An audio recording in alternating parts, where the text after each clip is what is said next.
Welcome to the Positive Sports Podcast. I'll be your host this afternoon, Ed Montana. Alongside me today, my brother Alex. Alex, how you doing? What's up, man? Ready to get this baseball preview going. That's Finally. right. Finally. We're doing our baseball preview on July 20th. You know, normally on July 20th, we'd be talking about who needs to make a deal at the trade deadline. And here we are talking about a brand new 2020 season on July 20th. This feels so weird. Yeah, it's weird is an understatement, but finally we've waited for this for so long. It's kind of like a guy waiting for his child to be born. Kind of like your first kiss, right? Your first girlfriend. Like, this is the moment we've been waiting for. We've been waiting for sports to come back.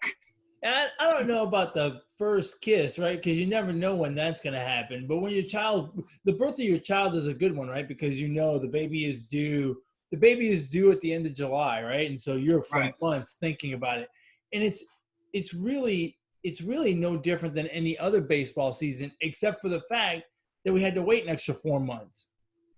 No shit. Right? Yeah. I mean, you and I are big baseball fans. We're always excited for opening day. We're always anxious about the new season and what happened in the winter with trades and, how does the season shake out for how is it going to look for our teams in particular?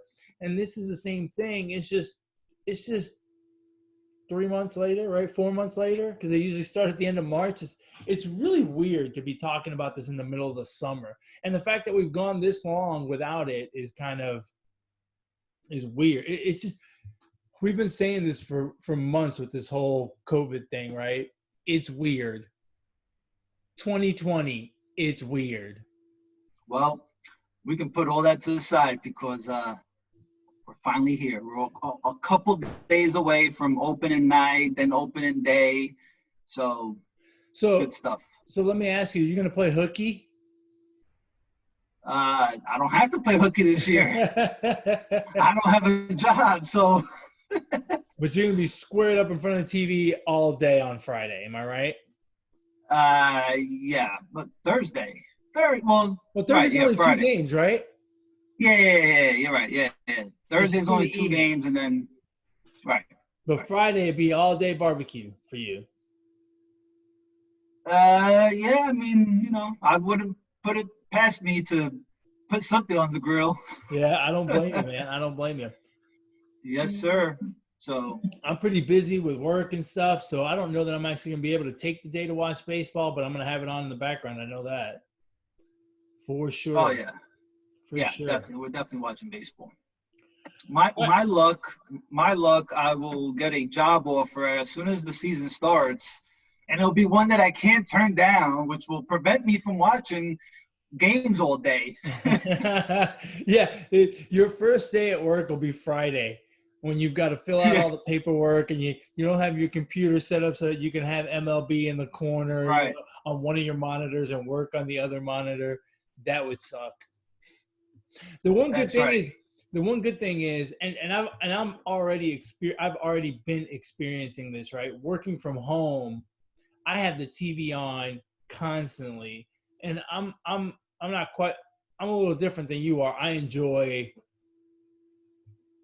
every sport. You enjoy most sports. So right. I'm watching all kinds of stuff. They show me a soccer game from Germany, I'm watching it. They show me a NASCAR race, and they're racing midget cars. I'm watching that. I don't care. I watch anything. If it's sports, I'll watch it. If they put a couple of cockroaches on a track, I'd watch it. So I've always got my TV on in the background behind my laptop and my screen, and so I'm constantly watching sports while I work. It's a blast. So I have enjoyed this work from home thing in that regard. It sucks that you don't get to talk to people and you feel kind of like a prisoner in your own home a little bit, but there is a positive side to that, which is what I choose to focus on. Well, for this podcast, There's only one sport that matters, bro. One sport only. That's right. We're not talking about anything else today but the 2020 Major League Baseball season. Hey, look, I will tell people that watch this show, and I'll tell them right now, this is going to be the most accurate predictions you're going to get on the 2020 MLB season. Because if there's anything you and I know, we know weird. So this season is tailor-made for us to make weird predictions, weird picks, and we're probably going to get them all right. I personally am taking all of my life savings to Vegas. And I'm going to bet on whatever we agree on this show, or whatever comes out of this show. I'm going to bet it all on that because I think we're going to be absolutely right. Yeah, the expert analysts. They have no shot. They have no shot. They have no shot. They've never thought about a 60-game season. We have. You better go into this 2020 baseball season open-minded. That's right. The experts, they've never thought about a 60-game season. They've never thought about the spitting rules. They've never thought about, a runner on second to start extra innings. They haven't thought about. You and I have thought about that stuff. Lifelong baseball fans, we've thought about all the weird shit. They haven't thought about the Orioles having a chance to win the World Series. They haven't thought about the Orioles the Tigers having a chance to be only 5 games out halfway through the season. We have thought about that. They have. That's right. So, let's get into it. Hey, so what do you want to talk about? You want to go straight into the divisions, or do you want to talk about big moves that you think are going to make an impact this year? We can go straight into the divisions and kind of, incorporate the big moves that said teams made during the season, Sounds good. So just so everybody knows, we have a 60-game baseball season. How many teams make the playoffs this year? It's regular playoff format. It's the same playoff format. So it'll be 5 teams, right? The 3 division winners and the top 2 next best records. And the only other difference is that the National League will use the DH. So we have the same old. So let's start in the American League. I think the American League is actually kind of easy this year. I think the National League is a lot more complicated. Mm-hmm. So let's just start at the very top. You got the Yankees, Red Sox, Blue Jays, Tampa Bay Rays, and the Baltimore Orioles in the AL East. In a 60-game season, for a team that can mash like the Yankees, and they picked up Garrett Cole, this seems like a foregone conclusion to me. And I know people are going to be like, oh, you're just being a homer. But, man, I really like the Yankees. They made it work last year with a lot of injuries. This year, it's a short season. They don't have to make it work with a lot of injuries. There won't be a lot of injuries. Hopefully, there won't be a lot of COVID cases. But that Yankee lineup looks absolutely stacked. Yeah, the Yankees have like you said, last year when they were injured for all year, basically, it seemed like they still, they can put up runs, crank out home runs and all that. I think the biggest issue that and they have a good bullpen. They have a really good bullpen. The issue that I may see with them is the back end of the starting rotation after Cole. Tanaka had like a 4-something ERA, so I don't, those guys are still, the rest of that rotation, you kind of don't know what you're going to get out of them. True. So, other than the Yankees, I could see the Rays. When we go through these divisions, anything can happen, right? Like the Orioles can get hot. They can start off 16-4, right? The first 20 games, that's a third of the season. And then they can just gain confidence and just fucking win, go 16-4 the rest of the way and have, 38 wins or whatever it is, or 48 wins. Well, probably not that good, but you get the point, right? So, it's the thing with this season is if you fall behind, if you start 4-16, you might be in trouble a little bit, right? You may not, maybe the Yankees can afford to start 4-16, but it's really so when I'm making my predictions, I don't know. It's easy to say the Yankees, but I mean the Red Sox could play very well. The Rays have the team. I think they've proven to us that they can they can make the playoffs, or they can make a run for the playoffs in a 162 game season. 60 games might not be a big issue for them, you know. Well, I'll tell you, I agree with you completely there. And I think the Rays are built for this type of season, right? They do that, the whole, what, I don't even remember the phrase for it. It's been so long since we talked about bullpenning, right?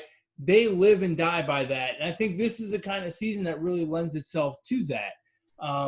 You don't have to travel much. You're staying within your time zone for the most part.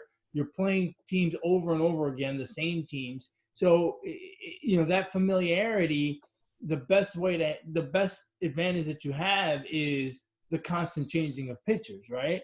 So, it's easy. And you bring up a really good point. If you get hot, you start off 16-4, hey, you really only have to go 500 the rest of the way to be in the playoffs, right? Because let's face it, 63, a team that plays 620 baseball, it's a 100-win team in a normal season. So if you start off 16-4, all you have to do to make the playoffs is really you have to get to 30, 35, 37, 38 wins. 38 wins, you're probably going to win the division, right? So you start off 16-4, and all you have to do is get to 36. All you got to do is go 20-20 the rest of the way. And if you were hot, sure, you're going to cool off, but that's a big jump. You're not going to see a team, for obvious reasons, you're not going to see a team like the Nationals last year that started 19-31 over their first 50 make the playoffs, right? That's going to be too long of a stretch of playing less than average baseball. Right. So, you got to get on your horse and get moving quick this season. And here's another thing that I'll say about the American League East that I will also say about the National League East. These are going to be two very tough divisions because they play one another. So even though the Yankees have a very good team, you kind of have to we kind of have to look at it. We have to look at the National League East side too, because in the National League East, you have teams with very good pitching. Like the Nationals have a 1-2-3 punch. The Phillies have a 1-2 punch, I believe. The Braves have really good pitching. So, the Yankees do look like a clear-cut, runaway with the division, but I don't think in this case they are going to be. And again, along with playing the NL East, you still have to play the Rays, right? You got to see them at least 10 times or whatever it is that they're that they're going to be playing each other. So, and another team we can't forget about in the AL East is the Blue Jays. The Blue Jays have a really fun, exciting team. Now they may not have a home to play at right now because they won't be playing in Canada. So who knows where they're going to be playing? But when you look at that team, they picked up Ryu, from free agency. So and they got Biggio, they got Bo Bichette, they got Vladimir Guerrero Jr. That's a really exciting young team to watch out for. So again, that's a team that if they start off hot, right, being a young team, they could gain some confidence and maybe be in the fight. So right, and if they start off well, right, they're not going to have to go through the dog days of summer. They're not going to get worn down by the heat in the middle of the summer when you're playing those games, day in and day out. They're younger, they're fresher. Honestly, coming into this season, I thought they were gonna be a young and upcoming team that was probably going to give a good run at the top three in that division, or the big three, the big names in that division. And now with a shorter season, I think it's less likely. But on the flip side, if they get hot, they could be hard to stop because they're just not going to know any better. And the one downside to them is their home situation. Like, where are they going to play? I've been hearing rumblings that they're going to play in some minor league park in the U.S., which is, it's going to be tough on them, but this season's going to be kind of weird and tough on everyone. So maybe this is like the perfect year to have this happen to you, right? So, and like I said, they're a young team, which is they're good. So, I thought they were a year away, but they may sneak in this year. We talk about it being a weird season, right? And so far it's been weird, and it feels like for the Blue Jays, it's gotten even weirder, right? Like they don't have a home stadium to play at, right? Of course, it would have been without fans and all that, but they don't have that. They're not home. You know what I mean? Right. They're not comfortable. So now they're going to be doing, a bunch of traveling. Right.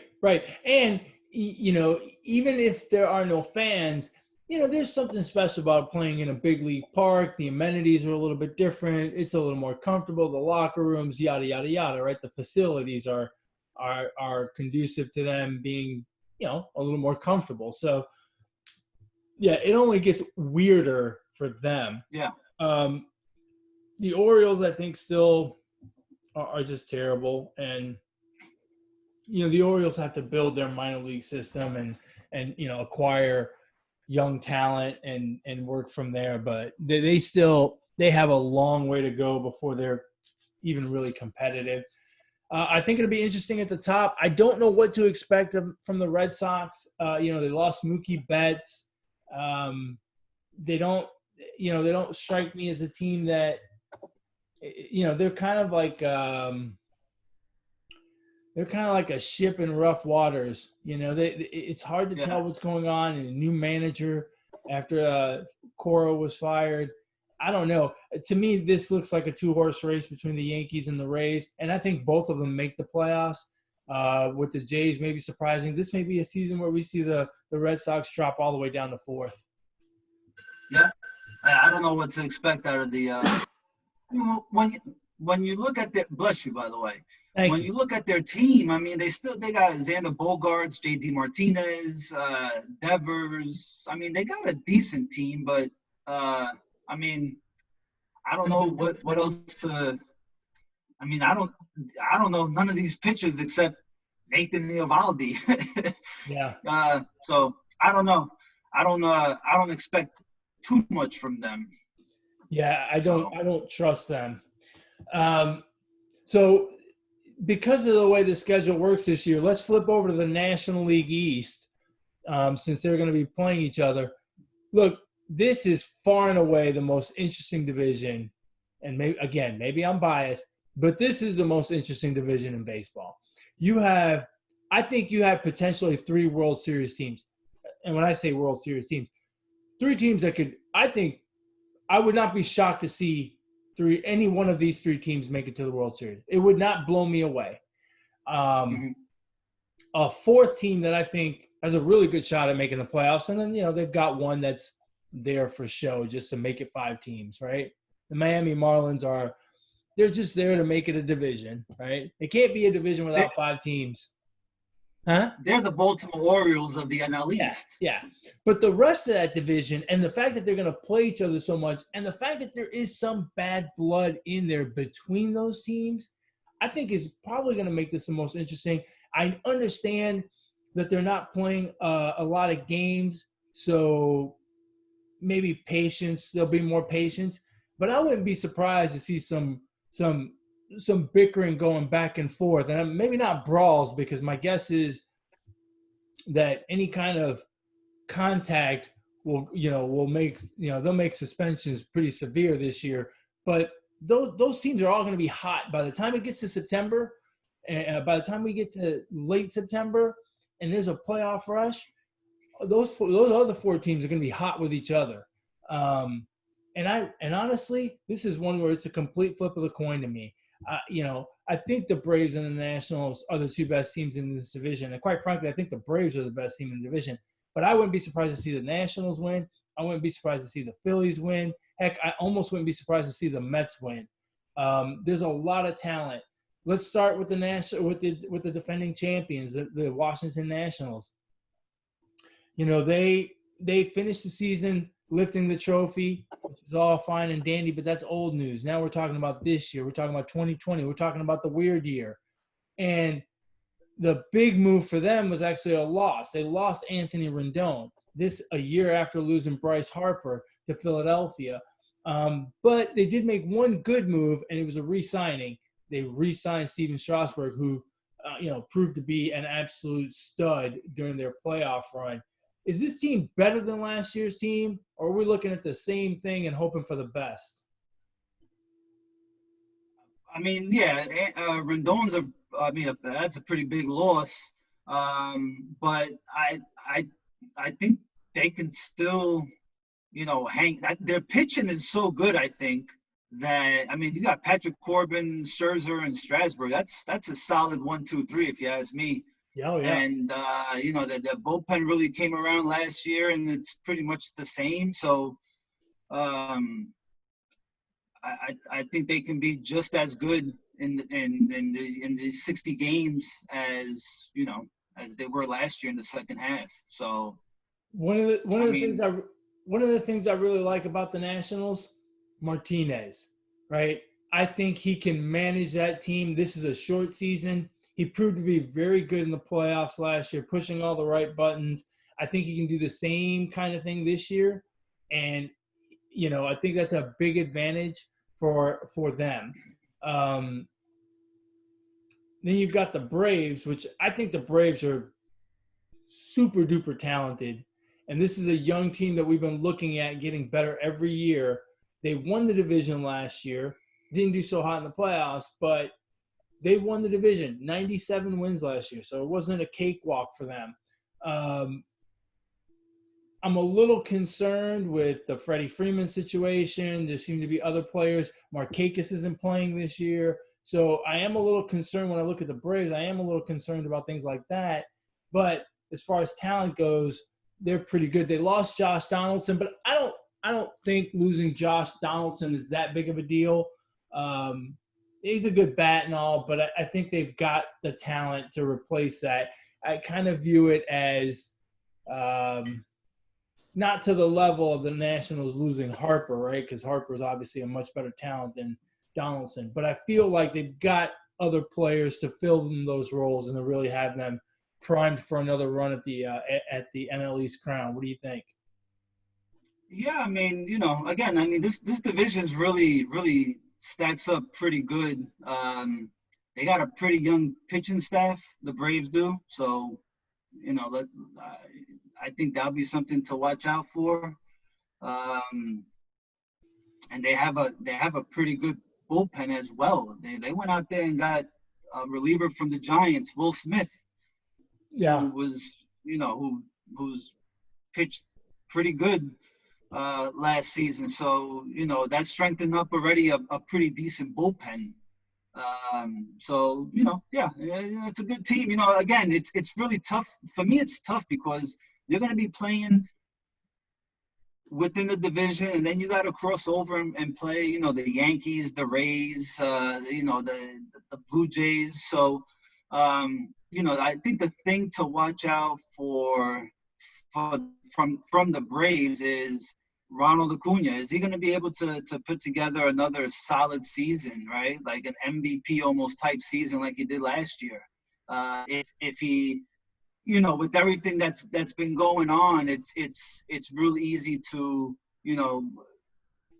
not have been focused going into these 60 games. So is he? He's a young kid. He tends to not run out fly balls and shit like that. So is he going to be, 100% invested and on track? Is I think they're going to go as far as he goes, right? If he has a good season, then, I can see the rest of the lineup being very good. But if he's struggling, I don't know that, I don't know that the rest of the team can follow suit. The thing about the Braves that I like is they went out and they got Cole Hamels. They went out and got Ozuna from the Cardinals. They signed him as That's a a free good agent. pickup. So, their strength was their pitching staff and their bullpen. And I think that's only gotten stronger, which is what you need in the NL East, because that's pitching is the order of the day in the NL East. So I think those are big signings for them, and I think those are things that are really going to help them out. We glossed over this, but I expect Soto to have a pretty good season for the Nationals. Again, that's a kid who's been getting better and better, and I think the level of confidence that he got from the World Series run will really lift him up a little bit to make him, one of the players we're talking about in late September.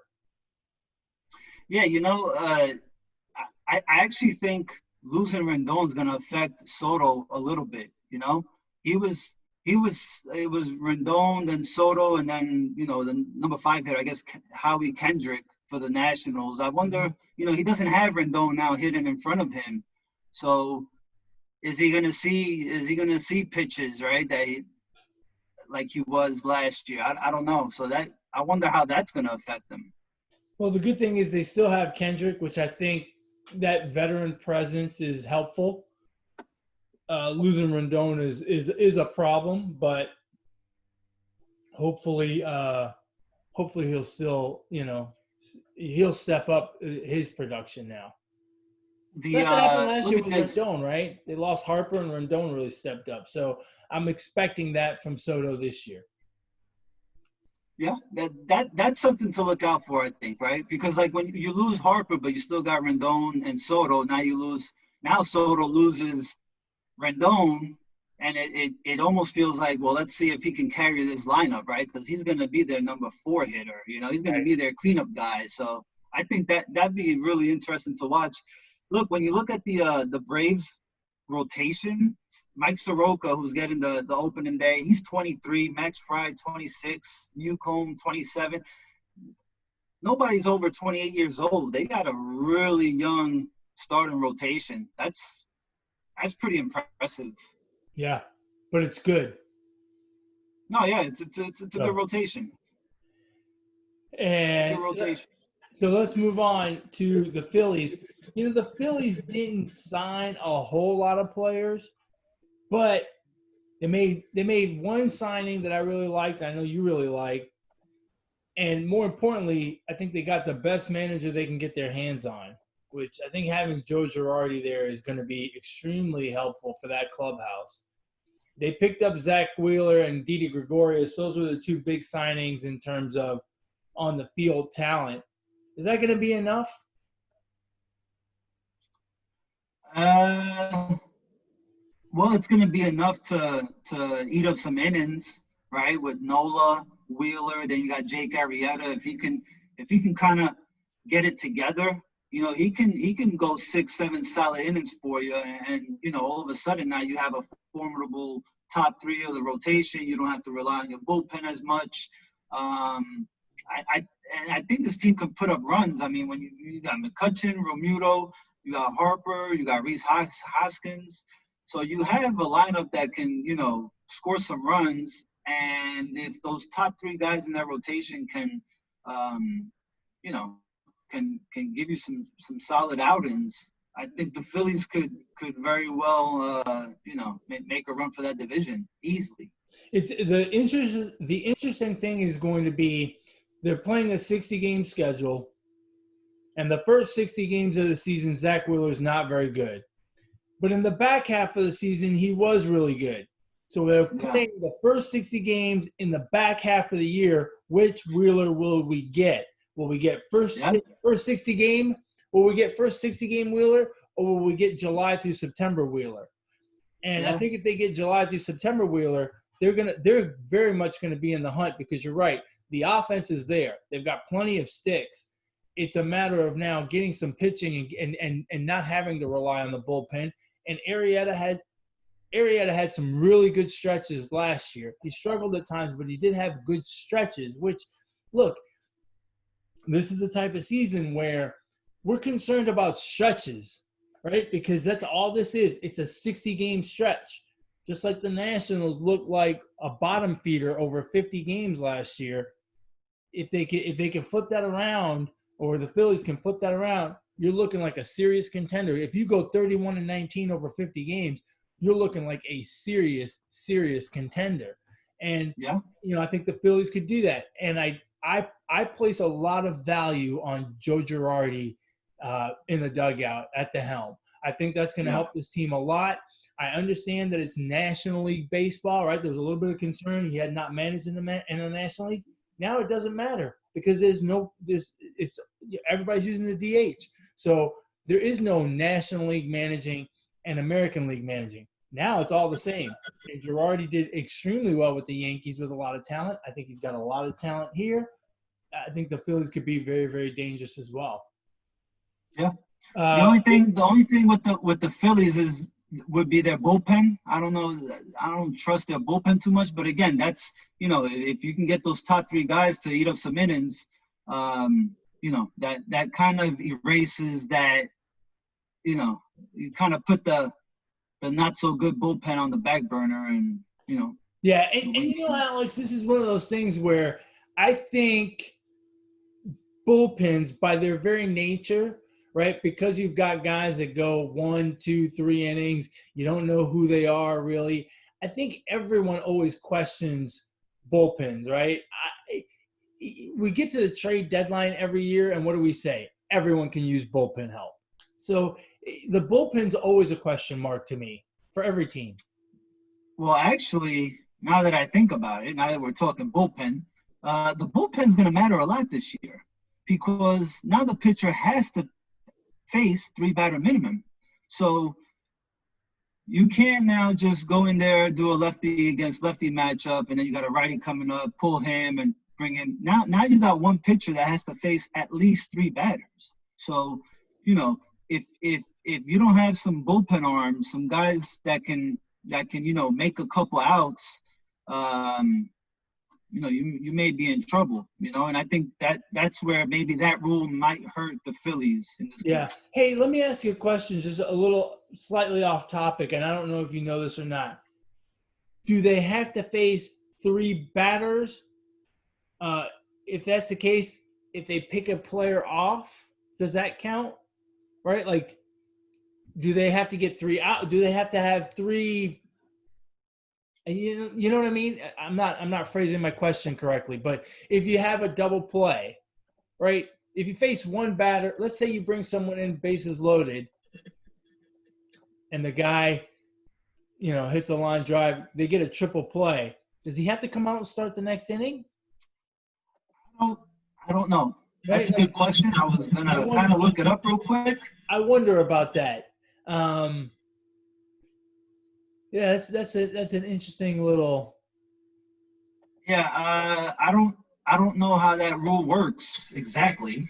And here's the thing: you're right about bullpens, and that nuance is a little bit, obviously a change from what they're used to.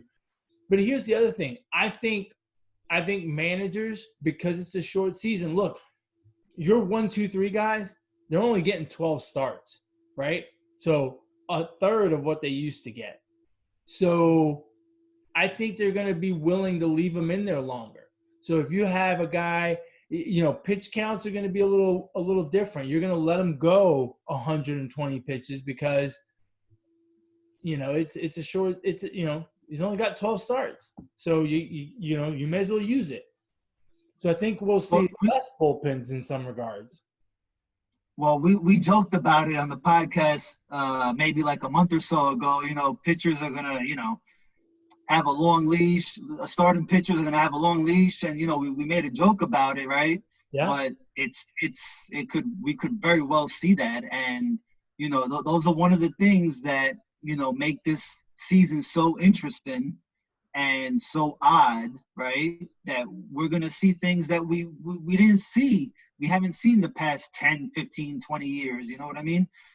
So who knows, man? Yeah, I mean, very well could happen. The bullpens may not matter after all. And it could be a little bit of a domino effect, right? If 2 teams that don't have great bullpens are facing each other, let's say, for example, the Mets and the Phillies, right?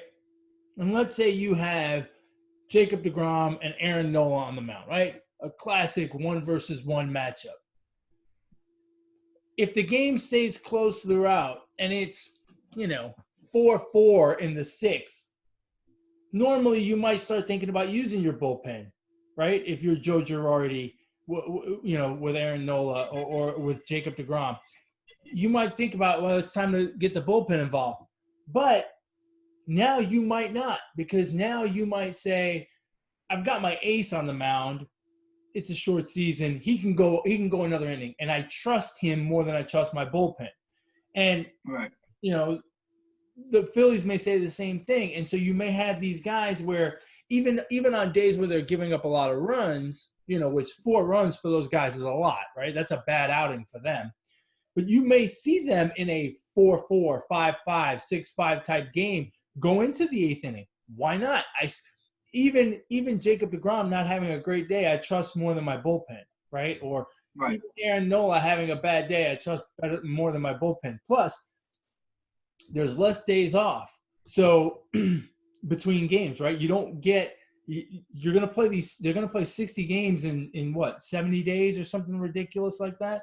So there's no days off built into the calendar. So your bullpen, you can't tax it as much as you used to, knowing that, okay, I've got Thursday off or, I've got Monday off or whatever. So it may further push managers towards sticking with their starters even longer, which to me makes the bullpen even less relevant, right?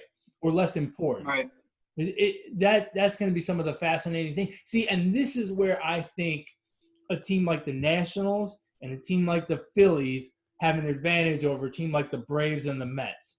They have 2 guys that I think are very good at managing their players, managing their team, right? Not just making a good double switch. They know how to manage the guys. They know what's going on in their clubhouse. They're very integrated into how all the guys are doing, and they're keeping everyone happy and healthy. And that's why I think the Phillies have a big advantage. That's why I think having Joe Girardi is a great move for them. Yeah.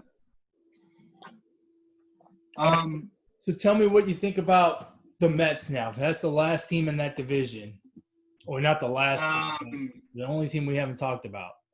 Oh, the disrespect to the Marlins. Oh, man.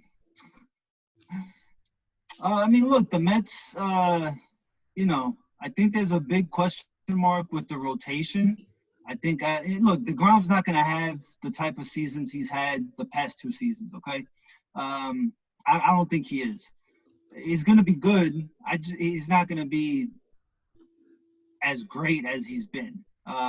It's just real tough to do 3 times in a row. I think Maddox and Randy Johnson are the only 2 that have won 3 straight Cy Youngs. Maybe Pedro has. I don't recall. But after that, there's a question. There's just a bunch of question marks to me. Like I think Mats can pitch well. I think Stroman can pitch well. He pitched well for the Mets in the second half after we traded for him. Mm-hmm. After that, you got Michael Wacha and Porcello. I don't know how those guys are gonna. I don't have a lot of faith in them. I don't know what they're gonna give us. The bullpen I think might be a little better. Diaz, I don't see him being as bad as he was last year. I think Adam Betances in free agency was a good move, especially if he's 100% healthy. Familia lost a lot of weight, so I think we're going to see the Familia that we saw in 2015 and 2016. That's got to be good. I said that's got to be good. Yeah, so for me, I'm more confident in the bullpen than I am of the back end of that rotation. So, that's where I'm at with the pitching. So. I think the pitching's in good shape. I think Porcello is a good pickup. I think Walker's a good pickup. So Stroman and Matz. There's a lot there. Those are 5 solid guys. DeGrom is obviously the ace. I think Stroman's a good 2. And then after that, I think those guys are serviceable, good rotation guys. So I think the pitching is adequate. Cespedes is healthy, which should be good for that lineup. Should be really good for that lineup. I wonder if he can stay healthy. But, hey, it's only 60 games. chances are he can stay healthy for 60 games. It's a whole season he can't stay healthy for. So, again, this is a team that if they get off to a good start, and I'm not even talking hot, if they just get off to a good start, right?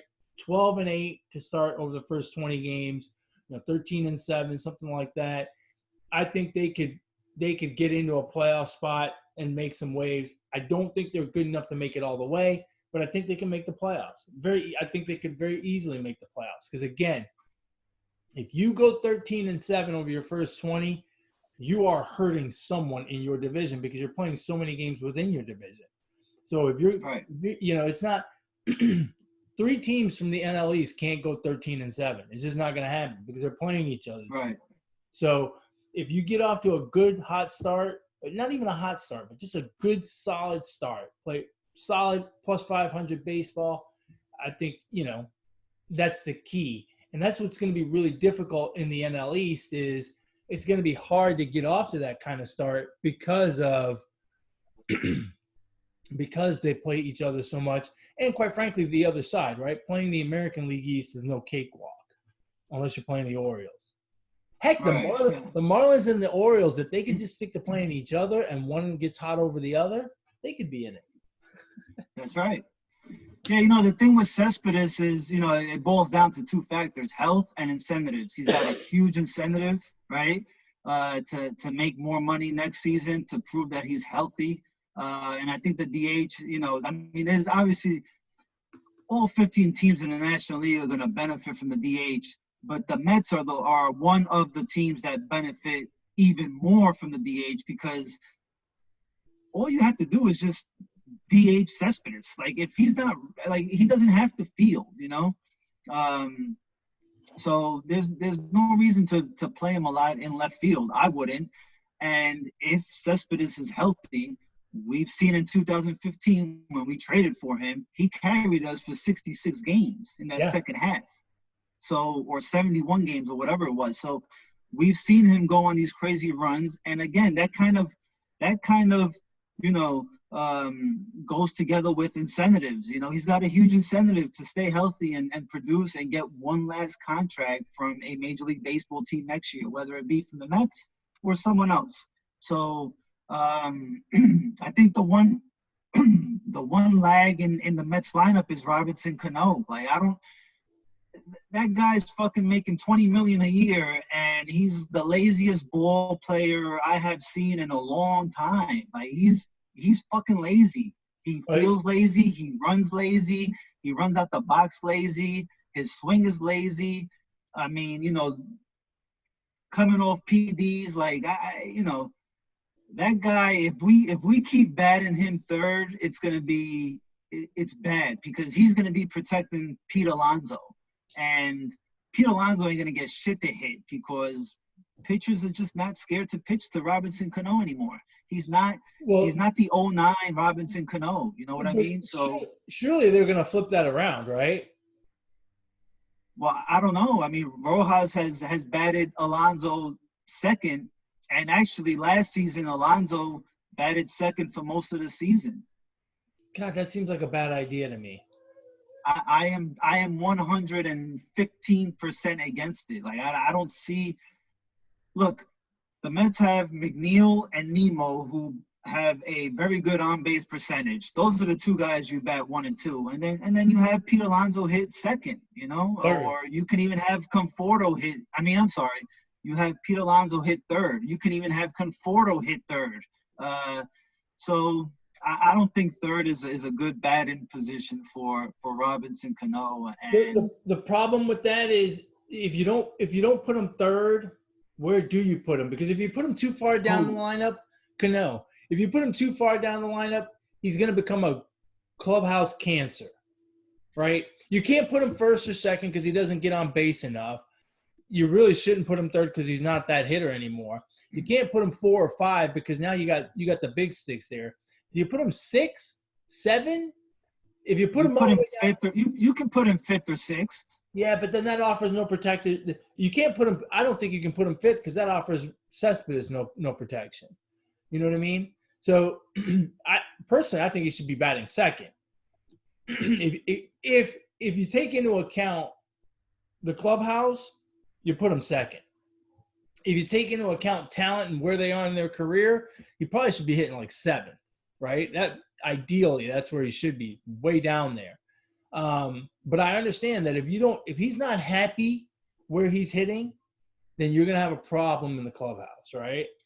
Well, he better be happy he's on a fucking team. I mean, 37 years old, you've done PEDs. Like, you better be happy you're on a team. Yeah, but and making $20 million. Yeah. So, you and I know that's the way it should be. But the fact of the matter is, he still has an ego, and he's going to want to be in the top half of that lineup. He's not going to be a happy camper batting seventh, and that's going to cause a problem. And you're right about Cespedes, right? Having the DH boosts everyone's offense in the National League, but probably us the most because we're bringing in Cespedes, who was, would have been a starter, but for the fact that he was injured. So it's like we bring in a huge stick to replace our pitcher. So it's going to be, the lineup is going to be good. It'll be interesting to see how they work that out offensively. The player to watch for the Mets is Ahmed Rosario too. I think he's really going to have a pretty good season. There's a lot of upside to that kid, and we're kind of. I feel like there's a log jam at shortstop within the organization with a couple of AAA guys and a AA guy. So he's got to perform. If not, there could be some players on the heels. So I think we'll see a good season from Rosario. I hope so. I like Rosario. All right, let's keep this train moving. Let's go back to the American League, and let's go to the American League Central. Last year the Twins won 100 games. The Indians won 93 games, and then it dropped off precipitously, right? You've got the White Sox, Royals, and Tigers. The White Sox not bad at 72, but really not a contender at all at any point. And then the Royals and Tigers, 59 and 47 wins. I don't see much changing for those two. What's your pick at the top of the American League Central? Man, I mean, you got a good – I mean, the Twins cranked out like 400 home runs last year. That's like unheard of. And you know what? They kept their sticks and added Josh Donaldson. Wow. So it's going to be more home runs, right? What does their pitching staff look like? I don't even know what they're – who's let me see. They've got look. They've got Pineda, Odorizzi. Who's their one?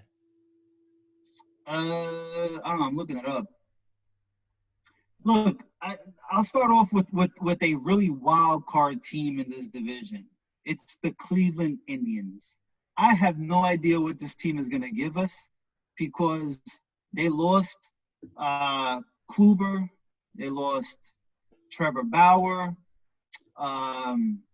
Their lineup hasn't looked the same for like 3 consecutive seasons already. And Francisco Lindor is one guy that I think is I think there's a really good chance that if the ship starts to sink, he is going to get traded at the deadline. And I feel like it's a pretty decent team. Like it can compete, especially with everything going on this season. But I also think this is one team that could really be, fourth place easily. And the only reason they won't be fifth place is because I think the Tigers are a little worse than the Indians. So this is really a wild card team. Let me tell you something. The only thing that keeps the Indians over 500 this year is the fact that they get to play the Royals and the Tigers a lot, and they get to play the Pirates and the Reds a lot. I don't think the Indians are very good. They didn't do much in the offseason, and all they did during the season, remember the tail end of last year, all they did was get weaker. They gave away Kluber. They gave away Bauer.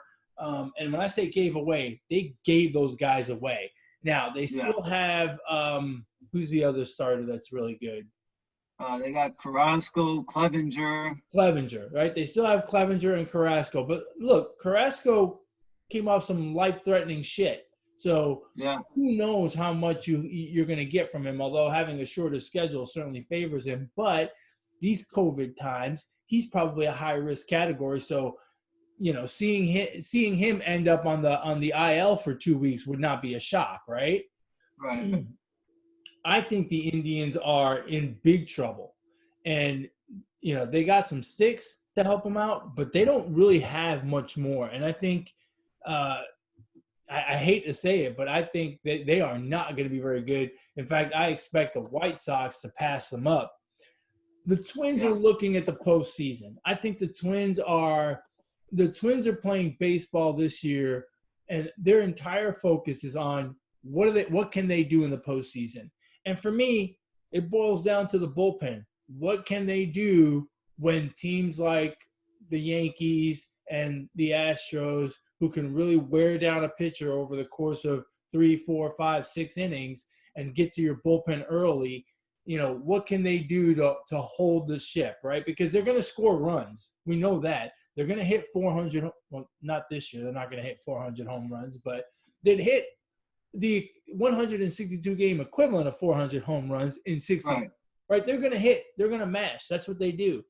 But their bullpen is terrible, and I don't think it's gotten much better. So they're playing – to me, I think they're an easy playoff spot. But then what can they do going forward? Man, I don't know.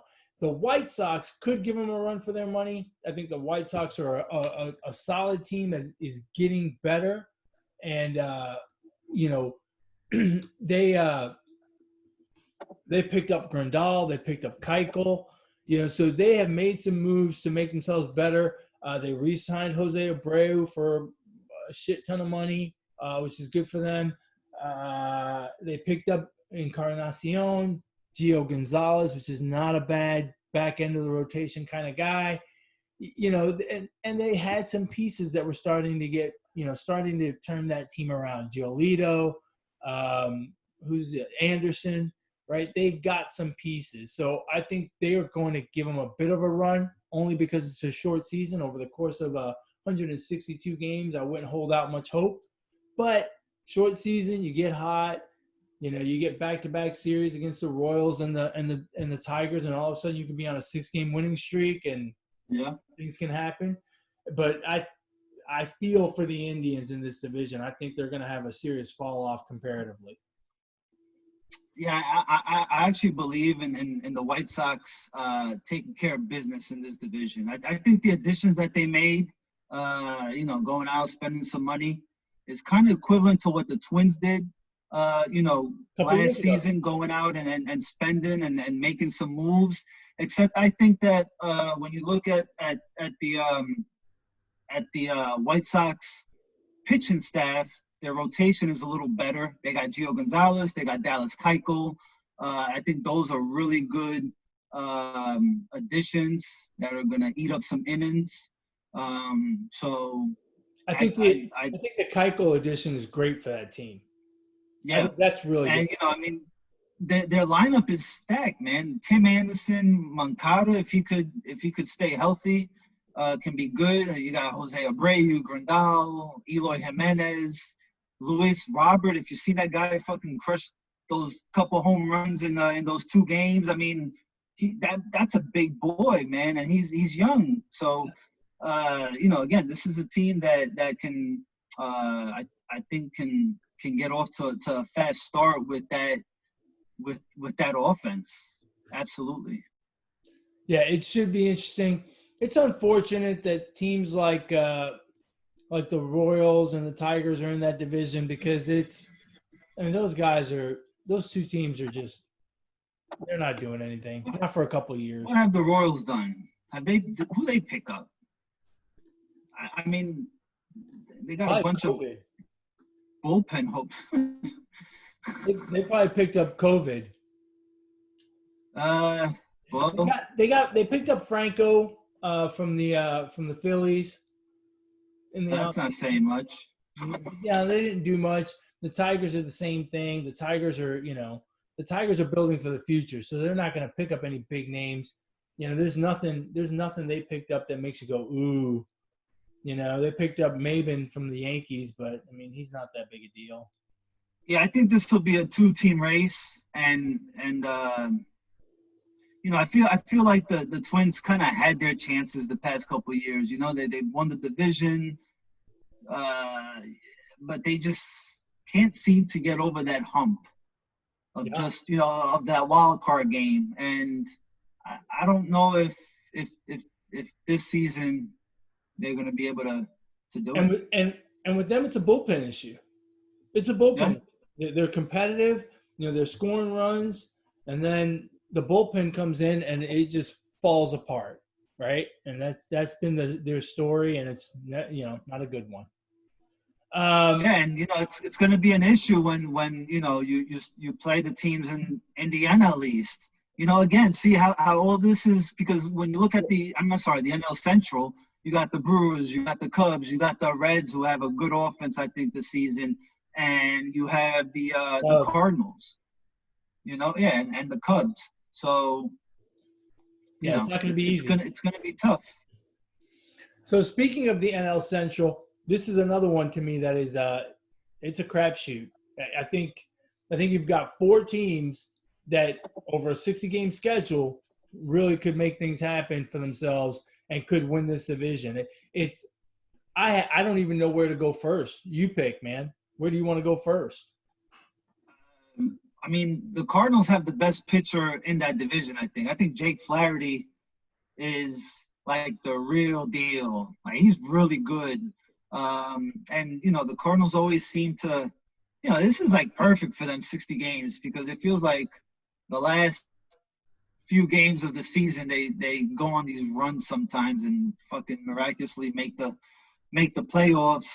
I mean, the division's stacked, man. I mean, it's a good division. I think the Brewers are going to be tough to beat. My one dark horse would be the Reds. I think people might be overlooking the Reds, and they got some.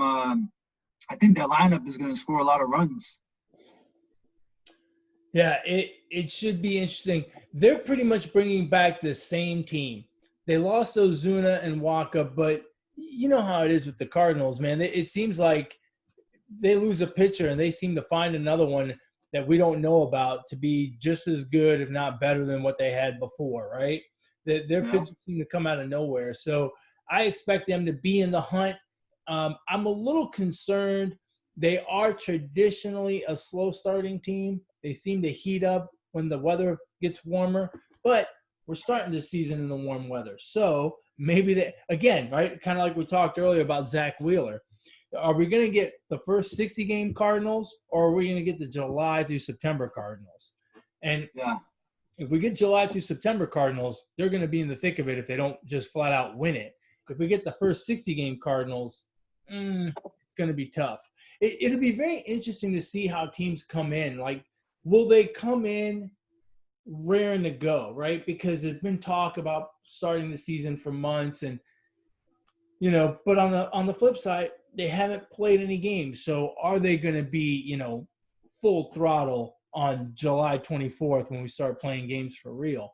That's going to be very, very interesting. And I think the Cardinals are one of those teams, right, that if they come in and immediately are the July, August, September Cardinals, they're going to be just fine. They're probably going to win the division.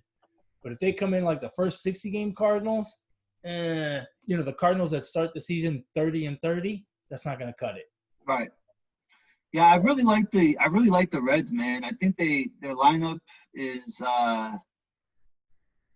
going to be a really good lineup, man. They added Moustakas, Castellanos during the winter. They still got Joey Votto. Hopefully they can make the playoffs for him, man. Because I mean, he's been in the league for a long time. Yeah. And hasn't really seen the playoffs much, if any. And then their pitching is really good too. Sonny Gray could be good. They got that kid Luis Castillo, Trevor Bauer.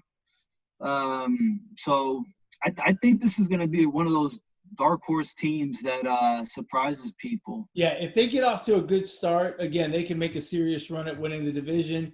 They've got bullpen issues. Their bullpen is not very solid, but look, the Twins have made it pretty far without a good bullpen. I think the Reds are kind of built similarly. They may be able to do the same thing. So I would expect them to be in the chase the whole time. It's just a matter of whether they'll be able to overcome those other teams in that division. Because again, like we said in the beginning of this conversation, that division is kind of stacked, right? You've got a lot of good players there. Let's look out at Milwaukee. Now they made the playoffs last year. They lost the division by 2 games. They've got one of the top 10 players in the game, right, in Christian Yelich. They didn't make a whole lot of moves. They picked up Garcia from the Rays, which I think is a good pickup for them. Brett Anderson from the A's, which is another good pickup. I wonder if that's going to be enough. Look, they made the playoffs last year, so it's not like they were a bad team last year. They don't need to do a lot, but I wonder if that's going to be enough to overtake the Cardinals in the Central. What do you think? I mean, I think the Brewers are heavy reliable on that bullpen. Because I can't fucking name you one starter. I have to look it up because I can't name you one starter. They probably got the best closer or top 5 closer in all of baseball with Hader, right? So and that's with a D, by the way. Right. Not with a T. Hader. Yeah. Some people may think he's a hater. Right. Sorry, going back to the All-Star game a couple years ago. Remember? That was one of the funniest things ever. MLB officials come to his family and go, here, why don't y'all wear these MLB jackets? We just got the word about what he's got on his Twitter. Why don't you go ahead and put these on? That was classic. Yeah. What a weird time for that to come out. Yeah. But, I mean, I mean, I don't know. When I look at their offense, it doesn't – I mean, you got Lorenzo Cain, Yelich, Ryan Braun. Actually, that's not a bad 2, 3, 4 in the lineup. Good. So, That's pretty darn good. So, again, I think they rely heavy on the bullpen.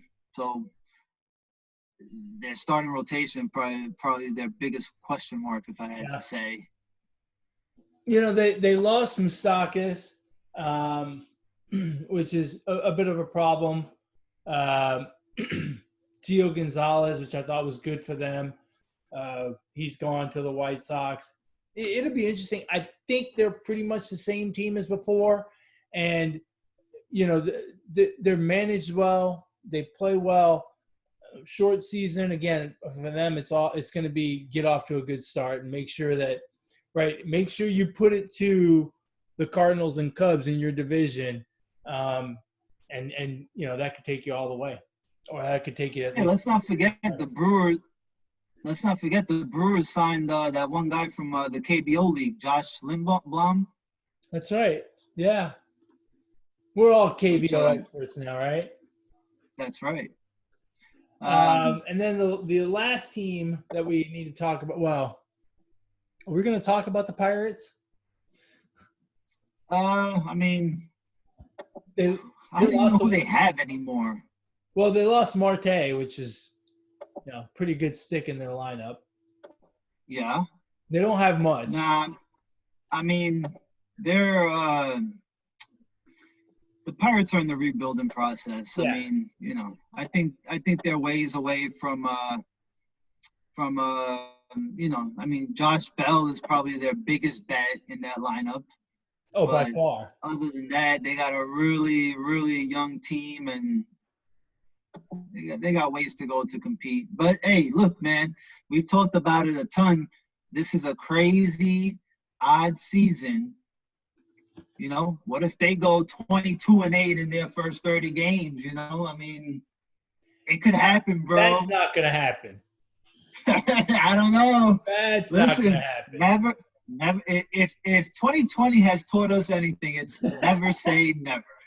That's true. No, the only other team I think that has But a I don't shot see it here, happening either. huh? But I don't see it happening either. The only other team that has a shot here, and quite frankly, I don't even know what to think about the Chicago Cubs. Um, they didn't do much over the offseason, but they have plenty of talent. Um, I don't I don't know what to think of the Cubs. The NL Central in general is a bit of a mystery to me.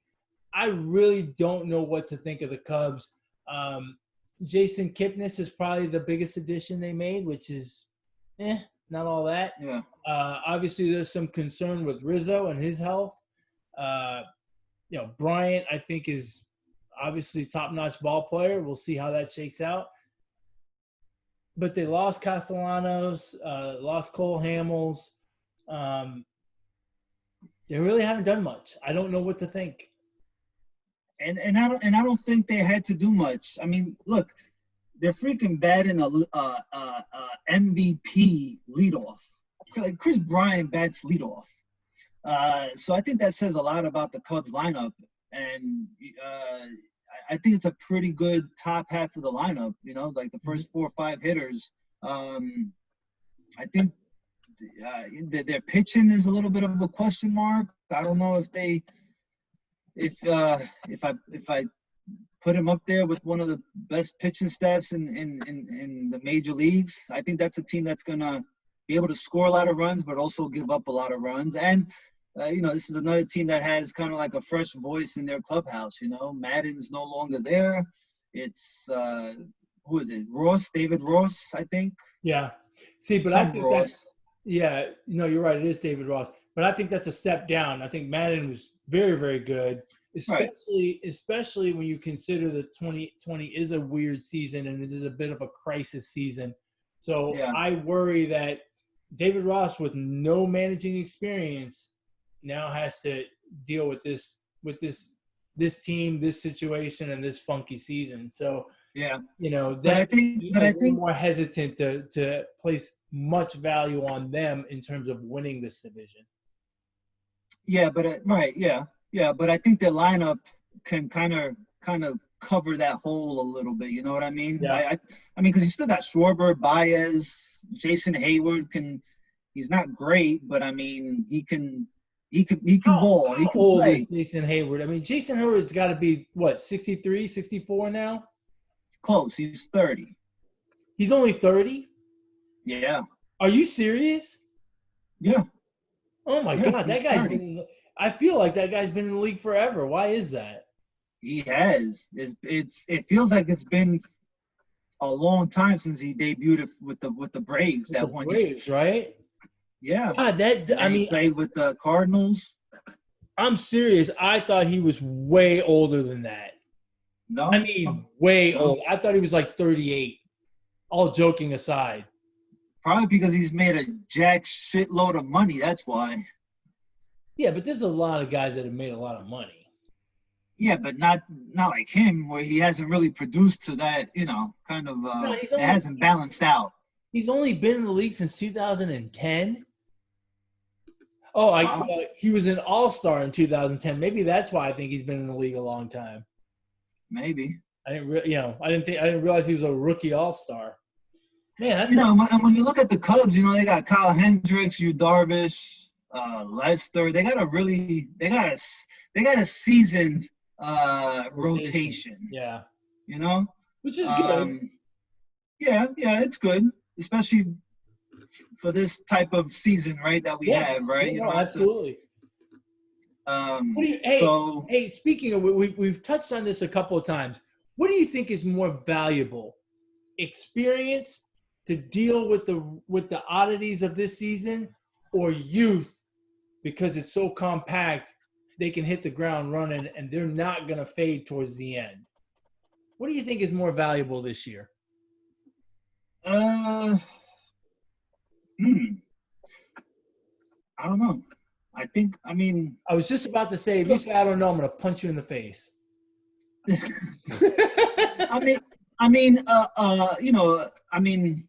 don't know. I don't think there's one more valuable than another, because it can all work out in your favor. Like, I don't I don't know.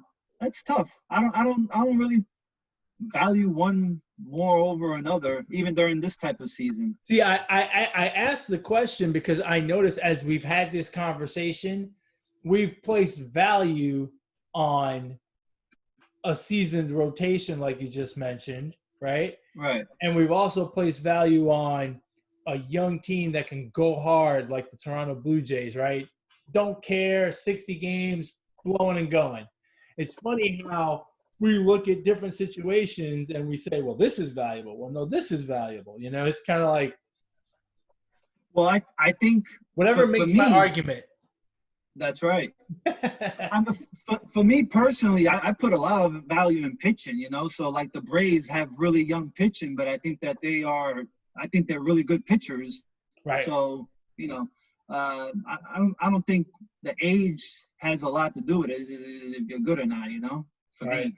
But yeah, it's funny how, you go through all these teams and you value things and it's kind of all over the place. Yeah.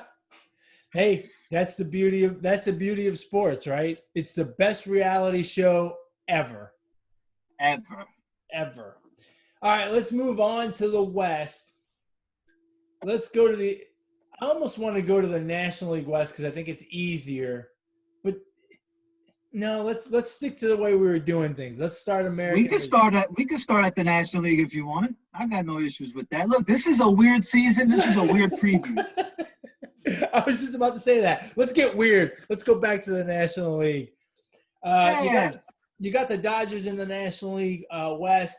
They won the division last year by 21 games. I think they're going to win the division by 21 games again this year. No, probably not. But in second, you had the D-backs, then the Giants, the Rockies, and the Padres. And look, even with a shortened season, right, 60 games is hold on a second. Let me do some quick math. So 60 games is roughly 37% of a full season. So that means they're going to win the division by 8 games, right? Which doesn't sound like a lot, but this year it would be a lot.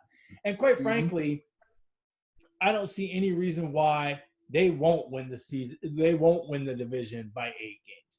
This is a team that is only thinking about one thing in terms of goals, and that is a World Series championship. And it doesn't matter if it's a 60-game season or a 600-game season. That's their only concern. They've been to the World Series.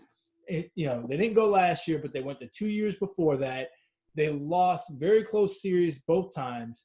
Their goal is one goal and one goal only, and that's the World Series. This 60-game season doesn't mean jack to them. All they care about is the postseason, and they're built for it.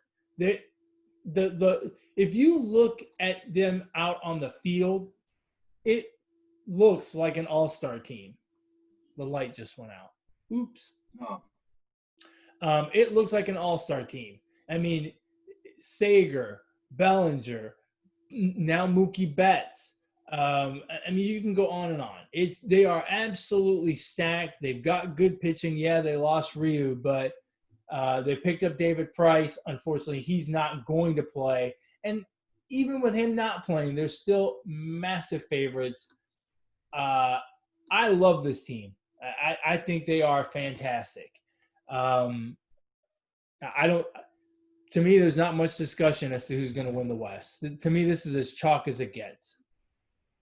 Yeah, it's tough to go with another team, even if you really wanted to. Yeah. It's just, the lineup is very similar to that of the Yankees. They can put up runs.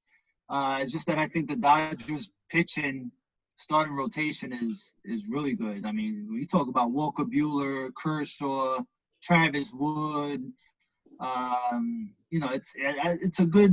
it's a really good pitching staff. I mean, Walker finished like third or fourth in Walker Buehler finished like third or fourth in Cy Young last year. Yeah. I mean, he's a really good pitcher. I hate to pick the Dodgers, but I mean, I think the Dodgers are clear-cut favorites. Where they may see a few bumps in the road might be playing the AL West, where you have to play, the Astros, the Angels, whose offense is going to be good, the A's, who can give them, give any team trouble. But you're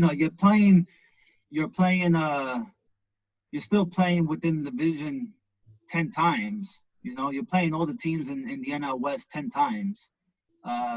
So, and after failing so many times at the World Series, the Dodgers, right? Yeah. This could be their year, and they might lose Mookie Betts next season. So after this season, so yeah, kind of. Honestly, I think the better conversation here is who comes in second, because with a shortened season, and if you can hold steady against the Dodgers, and you can beat up on the other three teams, you could put yourself in a position to pick up a wild card spot. Same thing, beating up on the teams in the American League West. So it's kind of critical that you be kind of the best of the rest here in the West. I like what the Diamondbacks have done. I think a change of scenery for Madison Bumgarner is going to help him a lot. I think he's going to have a great year, especially because he's staying out west, so he gets to face the Giants, who didn't make a move for him, and he was kind of upset with them wanting to deal him in the first place.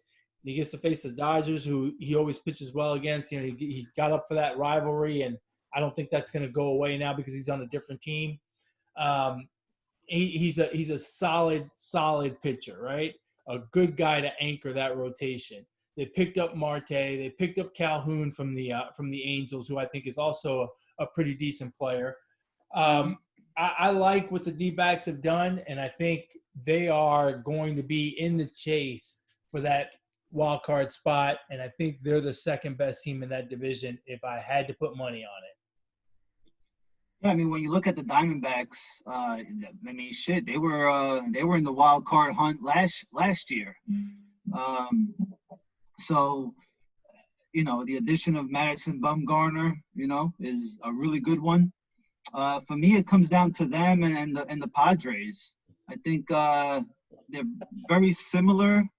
I think the Diamondbacks have a better pitching staff than the Padres, but the Padres have a better lineup. You got Tatis Jr. You got that guy Margot or something like that in the outfield. You got Manny Machado. They have a real good pitcher in Chris Paddock, which is their ace. But behind him, they don't have much. So for me, it'll come down to those two teams fighting for that second spot. And I mean, look, who's to say that, those two can't win 8 out of 10 against the Dodgers, and that, if they do that, even if they go 7-3, that's 14 losses right there for the Dodgers, right? Yeah. So you figure they probably have 6 more losses somewhere around there. 8 more losses, 10 more losses. I mean, they can lose. Look at it like this. They still have to play the A's. They still have to play the Angels. They still have to play the Astros, who have pretty decent offenses, right? If they go 5-5 against those other teams,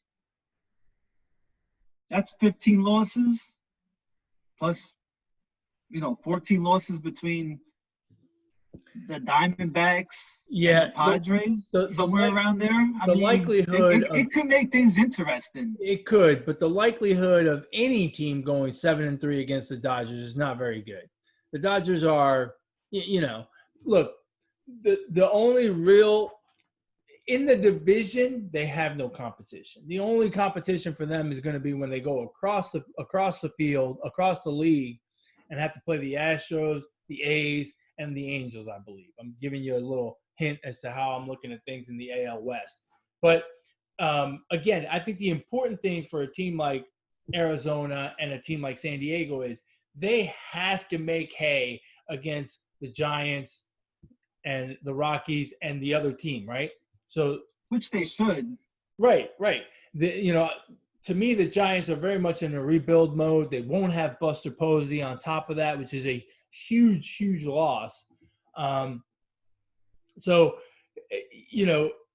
Arizona, San Diego. They have to bring it against those other three teams and against each other, right? So those series, those Arizona San Diego series, should be quite interesting. I don't necessarily agree with you with San Diego. San Diego, to me, has very little pitching, which I think is a problem. Offensively, while I think those guys are good, I think it is pretty much just a Tatis Machado show, and I don't think it's going to be enough. It's not deep enough. All you got to do is make it through those at-bats with those two guys. I say all you got to do. I'm being a bit disparaging, and I shouldn't be, but I just don't think that lineup is real scary. You still have Hosmer in that lineup. That doesn't exactly strike fear into me. So I have less faith in San Diego than I do in Arizona. And quite frankly, to me, San Diego, Colorado, I think the Giants are the worst team. I think they're in rebuild mode. But I don't really see much difference between Colorado and San Diego. I think Arizona is really the key in that division as far as making it competitive or being in a playoff conversation. And regarding the Dodgers, we have to also consider, although their lineup is good without him, Mookie Betts is in a brand new league, hasn't seen these pitchers as much. And it's always harder for a hitter to switch leagues than a pitcher, right? And so, actually, now that we kind of talk about it between us, I don't know that it's going to be a shoo-in for that division. I agree with you with the Diamondbacks. I think they can really contend, but I believe in the Padres team also on their offense more than anything. Mm-hmm. So I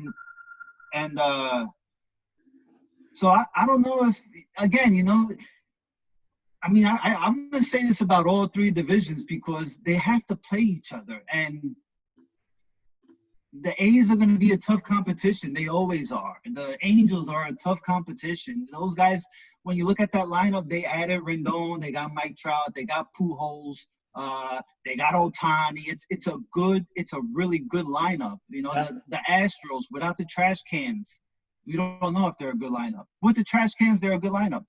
But those guys can still hit. They're good hitters. So it's kind of tough for me to, like, on paper, yeah, the Dodgers are really good, but man, considering the way this season is, man, I don't know. It's tough. It's tough. Yeah, it's tough. It's just an odd season, and the divisional. The cross-divisional teams that they got to play, that everyone has to play, just makes it a little more difficult. Sounds like you want to get on with the American League West. So let's do that. No. Hey, real quick on the Rockies, I think that's another team to look out for as far as a trading piece, right? You got Nolan Arenado, who's been in trade talks last winter, right? And that's a team who we could see, who I think we both consider kind of, the fourth, third, bottom tier of that division. Right. If that ship is sinking, they could trade him. Yeah, but didn't Arenado get a big contract? He got it before he did all this trade talk. Yeah, did he? I thought he got it after the trade talk. Well, either way, there's been tons of trade talks with. No, yeah, there has been regarding him. I just wonder if a team is really going to try to take that on. I guess if you think about it, this may be the year to do it because you'll still get the impact. Like the trade deadline is usually, call it 65% of the way, right? I don't know exactly, but let's just say.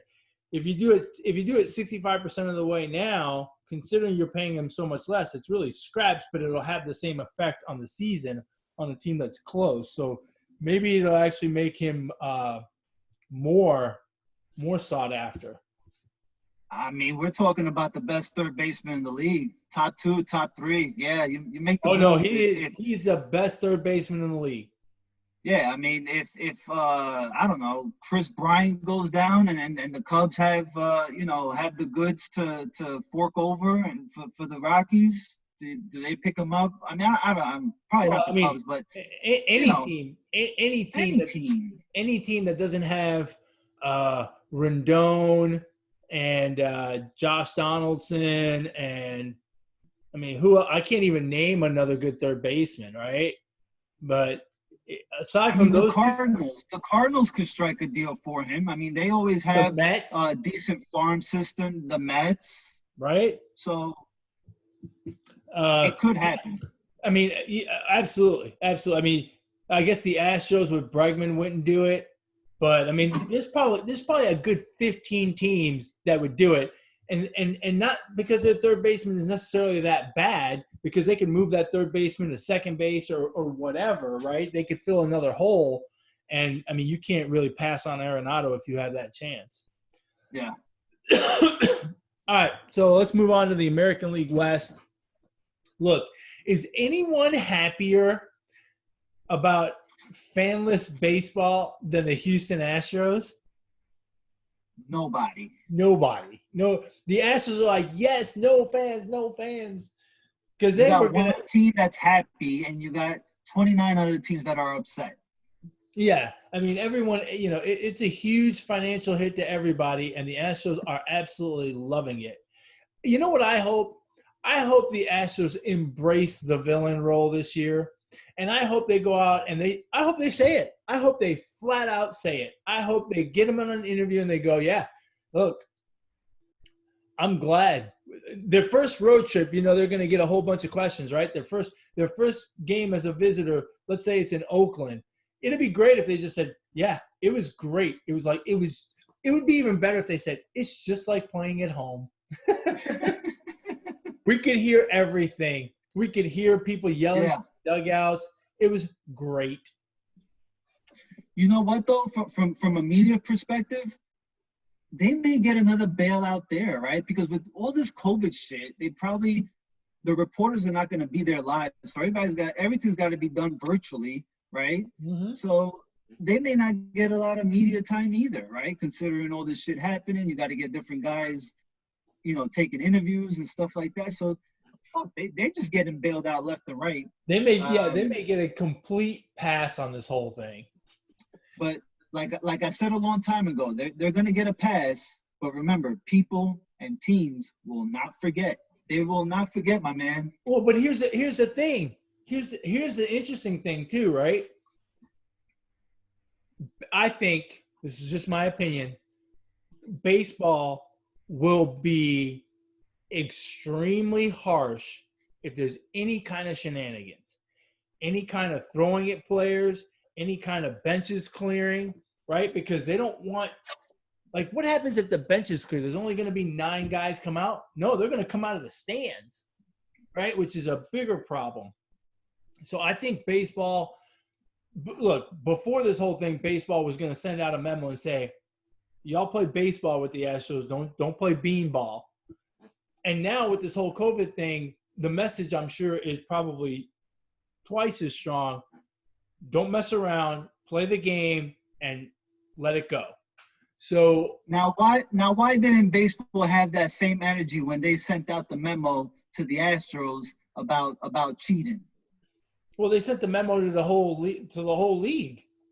Right, but there was whispers that certain teams were doing it. Right, but they didn't have. Right, and they did. They sent the memo that said knock it off, or your manager and your general manager is going to get fired. Right? They sent the harsh warning, and the Astros said, "Hold my beer." The Astros said, "We don't give a fuck. We love our trash cans." I can't wait for a team, for a home team, to do the virtual boos at the Astros. Oh, I wonder if a team is going to pipe in trash can banging to try to throw them off. It could, right? Who do you? All right, if you had to put your money on it, what team would be the first team to induce some virtual boos at the Astros? The very first team that they have to go on the road. Nah, see, I don't think so. Like, like if it's the fucking Rangers, I don't think they do it. Oh, absolutely. But if it's like when they have, well, see, they don't have to play the Yankees. Okay, so the Dodgers. There you go. It's got to be the Dodgers. When they play the Dodgers, it's gonna fucking be boo, virtual boos all day. Dude, the Dodgers are gonna lose their fucking mind. And I would so do it. I would so do it. Hold Because on. you know what? At the same time, you're kind of sending a message saying, "Hey, we know you cheated," and at the same time, it's a little fun. You know, it's a little fun, right? You spice it up a little bit, you know, and you can kind of joke around about it. Even the Astros can make light of it and joke around about it. So the Dodgers are going to be the first team to do it. Here, hold on. I'm looking because I can't wait. What's that? Who they play? Yeah. What's the Yeah, I first don't know time who they they go on play. the road? But either way, I Oh my hope God, the some team Dodgers, does it. the second week of the season, the Dodgers come to town. That's going to be fantastic. I wonder if anyone's going to have the guts to throw at them. Here we go. I think it's Friday the 31st. But they still have to go to LA. Okay. The first road game for the Astros is Friday the 31st at Anaheim. They're not doing it. Yeah, they'll do it. They'll absolutely do it. I Everybody's going to do it. I don't know. Maybe. Hey, let's get back to on the field. Do the Astros win the AL West as easily as they have the last few years? I mean, they won it by 10 games last year.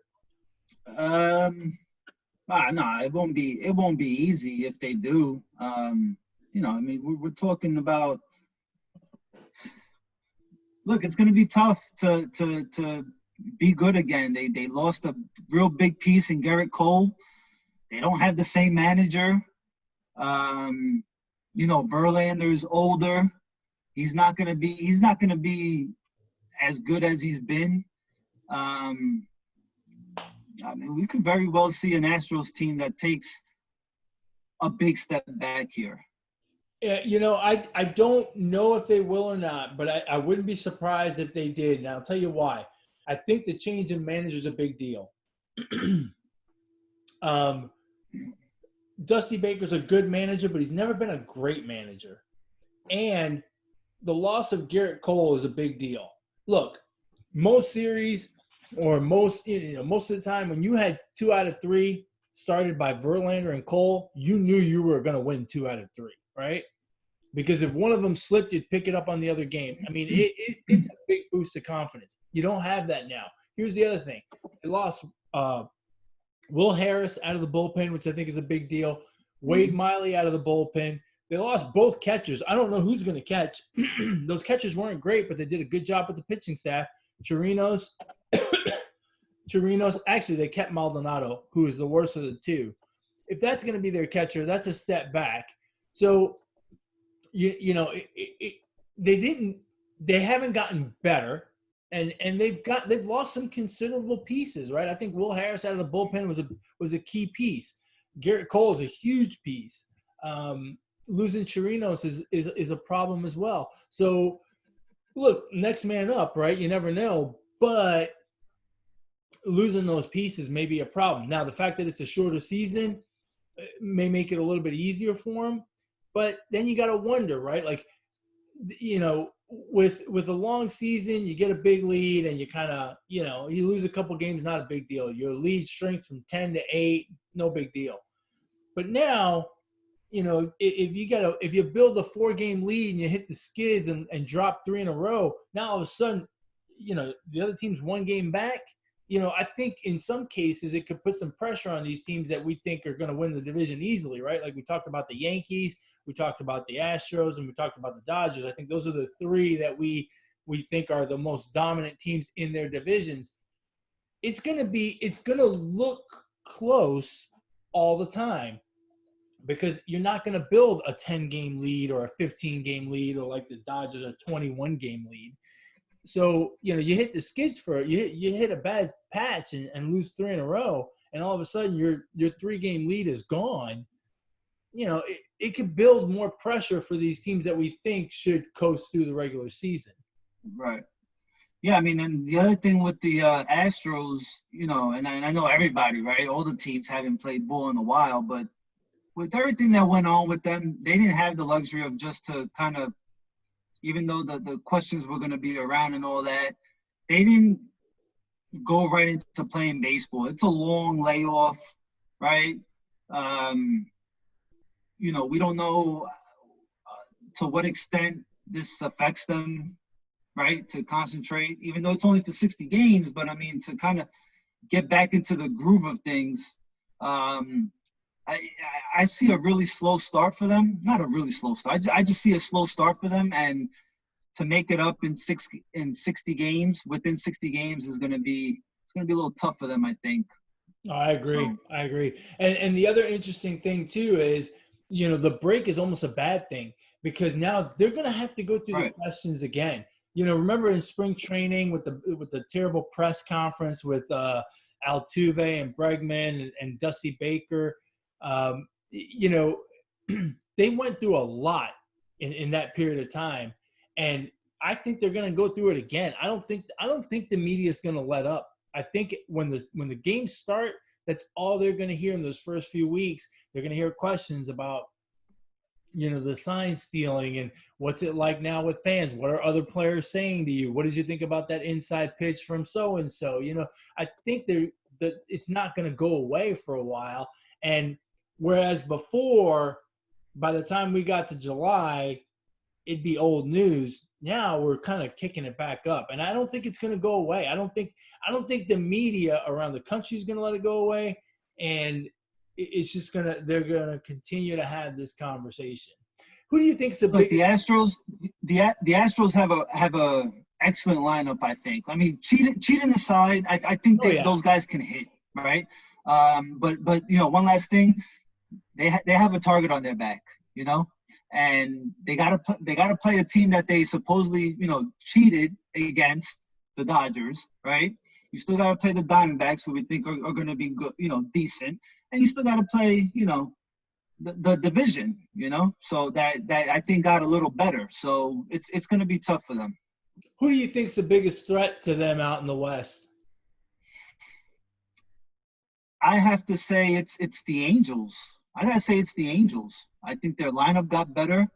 Ohtani, your boy Ohtani, seems to be healthy. He's gonna pitch. He's gonna hit. They got Rendon. Take some pressure off Trout and Pujols, who can still hit. And they picked up a couple pieces on their pitching staff.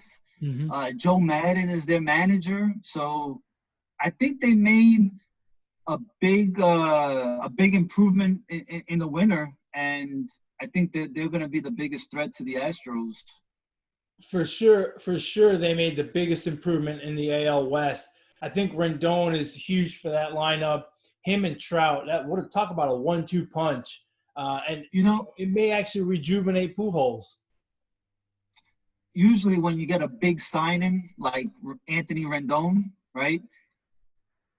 They don't, when I'm talking a big signing as far as what kind of player you're getting and the amount of money that you're spending for this player, that player sometimes doesn't go into a lineup as good as this one. Yeah. Sometimes they are the main focus of that team, much less the lineup, right? So when you look at what's surrounding him, it's a pretty decent lineup. Who he's got hitting before and after Rendon, you know what I mean? And two things about that. From an X's and O's baseball perspective, he's going into a lineup where he has protection around him. But also from a mental perspective, hey, Mike Trout is still the show. Right? You're going to get your $245 million, and you're not going to have to do the hour press conference after every single game, because Mike Trout is still the man out there, And quite frankly, you're never going to be the man. You don't have to worry about that, right? All you have to do is go out and play the game. So exactly. he really, it's a, you know, the deal is obviously great for him, but he also stepped into a situation where from a pressure perspective, not nearly as much pressure as Bryce Harper, for example, right? Yeah. Bryce Harper went from being the face of the franchise to being the face of the franchise. Right. And a franchise that is expecting him to basically save the day in Philly. Rendon is not in that situation. That's a big plus for him. A lot of times we see guys in the first year of these new contracts struggle, right? And part of the reason they struggle is because of the pressure. Everyone depends on them. Not today. I mean, look at the Angels lineup, man. Tommy La Stella, he played okay with the Cubs when he was with them. They got Mike Trout, Rendon, Ohtani, Pujols. He's 40 years old. You know, he's not as fast as he used to be, but he's a big piece. He's a big piece to that team. Justin Upton. They got the shortstop, Andrelton Simmons. I mean, that's a decent lineup. Their pitching staff is might be a question mark, right? Right. But and you know, the Angels definitely could be that team that, you know, scores a lot of runs but gives up a lot of runs also. Yeah. But they're going to be good. I really do think that's going to be an interesting race. Yeah. And you know, right behind them, I like the A's. The A's look like a solid team.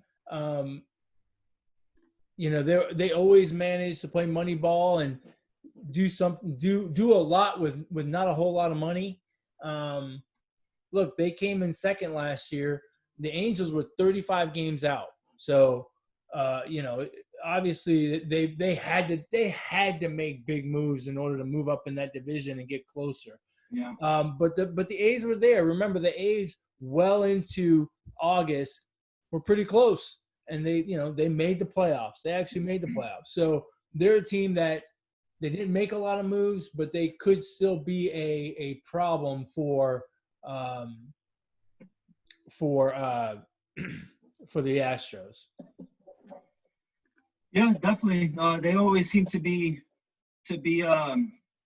in it somehow, and we probably can't name 5 players on that freaking team, which is crazy. But I'm gonna be crazy and just say that the Rangers are gonna be they're gonna be better than the A's. I think the Rangers are gonna be another team that's gonna put up a lot of runs. Rangers might even surprise for the wild card. That would be a bit of a surprise. They were 29 games out. They were 19 games behind the A's last year. That's a lot of 2020, man. Who did they pick up? They made some moves, right? Like they got the catcher from the Astros, Chirinos. Oh, that's good for them. Corey Kluber. They also got who? Corey Kluber. Oh, that's good. Yeah, that's a big move for them. They also got Jordan Lyles from the Brewers, which I think is a good move. That's not a bad one. So yeah, I just think they still have a long way to go. They'll be better, and with a short season, you know. And again, if they can make hay against the Mariners, the Giants, the Rockies, the Padres, you know, good things can happen. That's right. They didn't lose much. Lost Hunter Pence, but he went off to the Giants. But Hunter Pence, Joey Gallo, who can rake. I mean, the guy hits fucking moonshots. Now, doesn't hit for average, but is Joe Gallo the one that had COVID twice? Wasn't there somebody who had COVID twice? I thought it was him.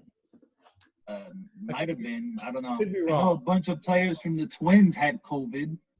Oh. But I don't know. Joey Gallo, during the pandemic, had a crazy setup in his studio house. Hold on. He lived like. Hold on, before you don't forget that story. Joey Gallo is the one that had 2 positive tests. Ah. So he had he had a positive test. They quarantined him, and then he turned negative. Then he had another positive test, and then he had another negative test. So he's just, I mean, he's passing, he's failing, he's passing, he's failing. He doesn't give a fuck, man. School wasn't for him. Yes. Huh? School wasn't for him. No. Yeah. I mean, I didn't know that. That's pretty crazy. Makes you kind of think if these tests are accurate or not, right? Yeah, I've been thinking about that for a while. So, yeah, man. Hopefully. Huh? No, I was just gonna say, Gallo had a crazy setup during the pandemic. Like he lived like on the fucking 4th floor. He had like a batting cage, like a net, and it was like his living room. And so, it looked like, I mean, God forbid that baseball went through the net, it would just go right through the fucking window, and it looked like it was facing the city or something. It was crazy, but it looked fucking cool. I guess that's the luxury of, having a big studio room and not being able to go anywhere to work out. You got to get your work in, man. Yeah. You got to get your work in. Yep. All right, man. So we've been chatting for a while here. Who makes it to the World Series? I don't fucking know. The Baltimore Orioles and the Miami Marlins. Wouldn't that be something? Wouldn't that be the most 2020 thing ever? Yeah, it definitely would be. Look, I'm hoping we get as much as I like all the turmoil.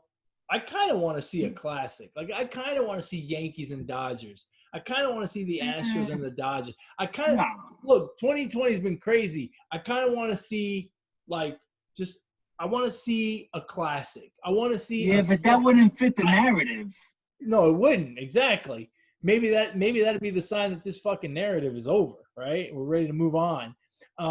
Whatever we get, I want to see a 7-game classic. I want to see baseball as much as possible. I want every series to go 7 games, and I want them to be nail biters all the way through.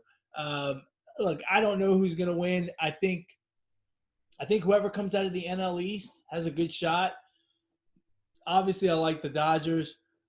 Out west, it's the same thing. It's the AL East and the AL West. I have no faith in the Central divisions, either one of them, to make it all the way.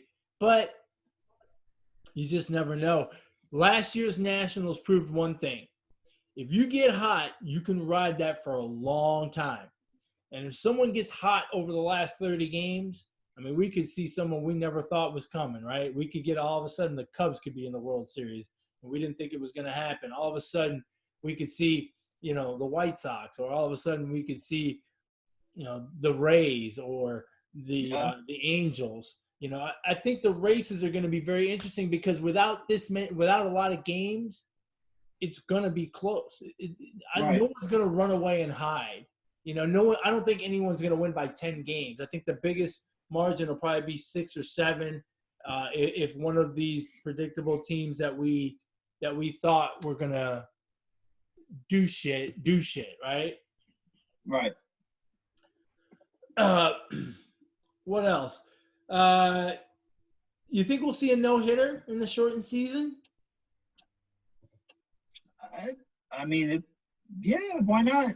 I hope so. What else? Do you like the? Wait, you're not picking a World Series? Wait, you're not picking a World Series or what? No, I'm not. It's 2020. Oh, wait, hold on. You're not picking one. Yes, I am. I absolutely am. Oh, okay. Go ahead. Yeah. What? How could you not pick a World Series? I don't know. I asked you, and you said you didn't know, so I moved on. Well, I had to build it up, man. This is like WWE. Hey. You need a storyline. Hey, fucko. Saying I don't know doesn't build it up. Everyone knows you don't know. No, I don't know, but you're fucking damn skippy to my Lou that I'm gonna pick 2 World Series teams. All right, absolutely. Go ahead. Okay. The reason I'm not gonna pick this team is because I don't believe that they have enough pitching. Okay. Otherwise, I would pick the Angels. I believe the Angels, would make it, but they don't have the pitching. So I'm going with the Chicago White Sox and the Philadelphia Phillies. Nice. I like it. I And like it. that's my pick. I'm going to go half classic, half not. I think the Yankees and Garrett Cole will do it. They will bash their way through the season, and they've got enough pitching to make it to the World Series. And I don't want to see the Astros because I don't want to hear 2 weeks of how the Astros overcame a trash can banging scandal to freaking win it all. And then in the National League, I'm going to go with the Braves. I think that young pitching is going to do it. I think Freddie Freeman's going to walk around coughing on people because he's already had it. He doesn't give a shit. That's how he's going to take out the NL East. He's going to just cough on everyone who comes to first base. No, the Braves, I think, are a fantastic team. I think we've been seeing their progression year after year. And I think this short season, they make a little progression. A few things fall into place for them, and I think they end up making the World Series. So I think we will get the Yankees and the Braves in a repeat of 1996 World Series? Yeah, 96. Somewhere around 95? there. Somewhere around there. Who wins? The White Sox. And write it down. Yeah. Well, I'll go back and listen to this. And No. Don't go back. Well, the proof is here. Huh? No, the proof is in the podcast. Go back. Write it down. I will go back. I think the Braves take the Yankees 4-3 in the World Series. Wow. The NL East wins it again. No, the Braves win it again. From the NL. Oh, yeah. Pay attention, Alex. It's been so long that the Nationals won, I forgot. Hey, what's going to happen if there's like a fucking rain out? I mean, there's 66 days, 60 games in 66 days. Huh? Then you play 59 games. Yeah, but what if you need that one game to determine a playoff? You're screwed. That could be very interesting. Wouldn't that be something? That'd be interesting. You know what's funny is in this country, we are very used to a very structured professional season, right? It's very structured. Like we plan out most years, right? Not 2020. Most years, we know when opening day is. We know when our All-Star game is. We know when the season ends. We know when the playoffs start. We know when the World Series starts, and we know when it ends. This year may be the first year where we don't know, right? Everything's kind of up in the air. Let me tell you something. This is the norm in other countries, especially in soccer. They move the schedule around constantly, right? They don't care. And there's always a lot of talk about shenanigans favoring certain teams, right?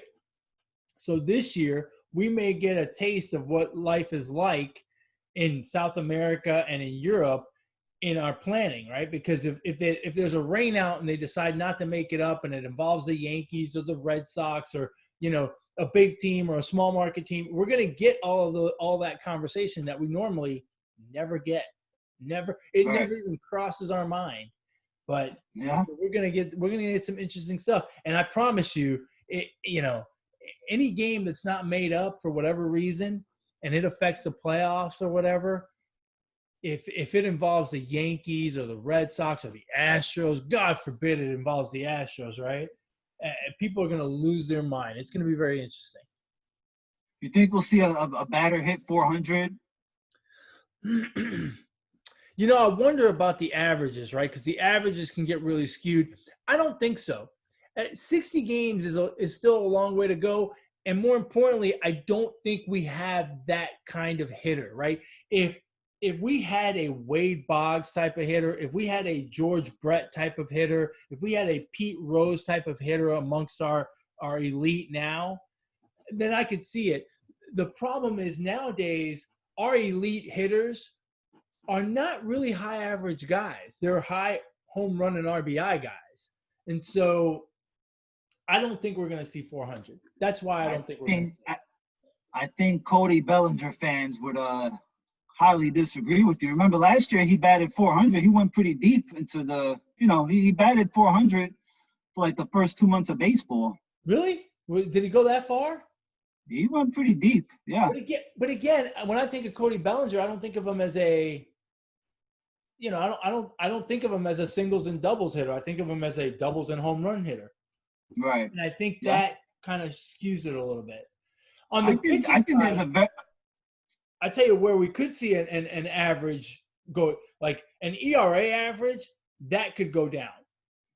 No, well, I say that, but then the flip side of that is there's no pitchers batting, right? Everyone's doing the DH. So yeah. whereas maybe a Max Scherzer could do it, right, over a 60 games, over 12 starts, a Scherzer could have a really low ERA, Strasburg, DeGrom, uh, Walker Bueller. Now they don't have, right, the DH. We're using the DH in the National League. It might be a little bit harder, but that I think we're closer to seeing someone, drop in an under 1 ERA than we are of seeing someone hit 400. Just my opinion. Yeah, see, I actually think opposite because, I mean, there's rumors of the baseballs being juiced. I can really see them being juiced for these 60 games. It's live ball era, right? Yeah, yeah. And so I think it's more likely that we see a 400 hitter than we do somebody, pitching and under with finishing the season with the under 1 ERA. But that should be fun to watch. The major league, not even American League or National League, the major league batting champ last year hit 335. Right, but that's 162 games. We're talking just no, I know. We're talking just 2 months of baseball. I know, but again, my point is, it just 346 the year before that. We don't have, like, we haven't had someone hit over 370 in a while, and it's tough to do. Like I said, if we had a guy like George Brett, a guy who, George Brett never struck out, put the bat on the ball constantly, super disciplined at the plate, right? Then I'd say, yeah, he's got a guy like that has a shot. Wade Boggs, a pure baseball hitter, then I'd be more likely to think 400. But nowadays, we don't have that because we focus so much on power. You know what I hope we do see? I hope we see a 60-game hit streak. Someone gets a hit all season.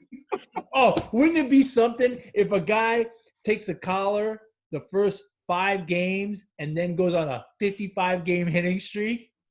Or 56 or 57? The record's breaks Joe DiMaggio's record? The record's 56, right? Right, yeah. Right, so that's what I'm saying. If he on the 5th game, if he took the collar and then ripped off 55 straight, because technically it wouldn't count if he got hit in the first game of next year. He'd be like, right. 2020 fucked me out of a record. And that's 2020 in a nutshell. That was probably going to happen. That'd be a good one. Oh, man. What else? Starting extra 20 home runs. 20 home runs. Anybody hit 20 home runs? Oh, yeah. Yeah? Yeah. What's that? So 1 every 3. Every 3 games. 20 home runs would be the equivalent of 54 in a year. Yeah, someone will get to 20. 30? Huh? 30? No. No? That'd be the equivalent 25. of 25. I'm going to say no. No? Hey, write these down. These are good. 25 would be the equivalent of 68. No 20. No. It's summertime, bro. The ball carries. That's true. And, a lot of these guys like to hit in the summer, right? Yeah. What do you think about starting the game, starting extra innings with a man at second? I'm not for it. I guess because they have to play it in 66 days, you want to get all the games in and not exhaust all your pitching and all that. For this season, yes. Going forward, long term, no, I don't want to see that. I agree with you. I agree with you completely on that one. Another reason why bullpens won't be as valuable, right? Because the games are not going to be as long. Yeah. The average game, instead of being 9.3 innings, is now going to be 9.1. It's just going to be shorter. Does anybody win? Does any team win 40 games or more? I mean, there's only probably two teams that I can think of that can realistically pull that off. The Who? Dodgers and the Yankees, right? The Astros. Maybe. The Twins. I don't think nobody hits 40. I don't think nobody hits 40. I don't think anyone hits 40, but the Twins probably have a good shot because they have to play 20 games against the Royals and the Tigers. Yeah, and they get another 8 against the Pirates. I mean, that's half the season. Half the season against those 3 teams. So hold on, 10, 40. So they play. So you play 40. They play 5 games. So they play 5 games against the 4 opposite games. division. 4 games. 4 games, right? 4. Right. So there's 5 teams. That's 20. So they're going to play 24 games. 40% of their season will be against the Royals, Tigers, and Pirates. Yeah. If the Indians are not in good shape, which we think they might not be, that's 34 games against what could potentially be shit teams. See, I think the White. Okay, now that we analyze that, I think it's the White Sox. I think it's the White Sox that win 40 games. That can pull it off. Yeah. I think the White Sox could. I think Milwaukee could. Those Central teams, because they have so many games against those crappy teams.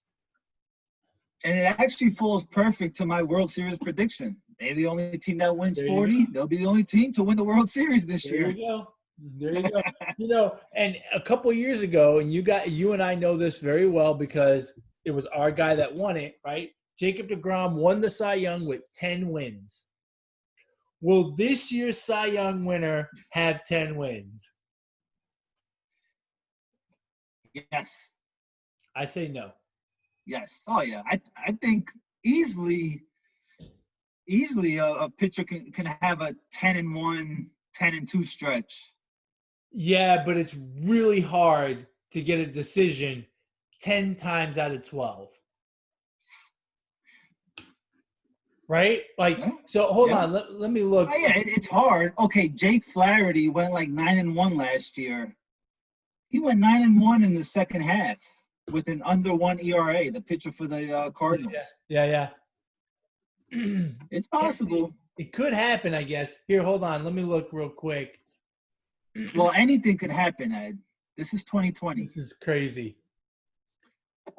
So, let's see. Oh, it doesn't give you the full record. So, Verlander had 21 wins, Cole had 20, and Rodriguez had 19. 21, the equivalent of that is 8. Damn. 8? Yeah. Some numbers are going to look ridiculous. You're going to have a Cy Young Award winner with 7 wins. Watch. One of the leagues will have one, right? Right. 7-2 with 7-2 with 5 no decisions. That's not crazy. Now, what if it's a reliever? What if it's a reliever that leads the league in wins? Oh, that's true. That would be very interesting. That can happen. I mean, it's probably a long shot, but it can happen. Well, this would be the year, right? Because with starters getting so few starts and the bullpen's being used more, right? It could happen.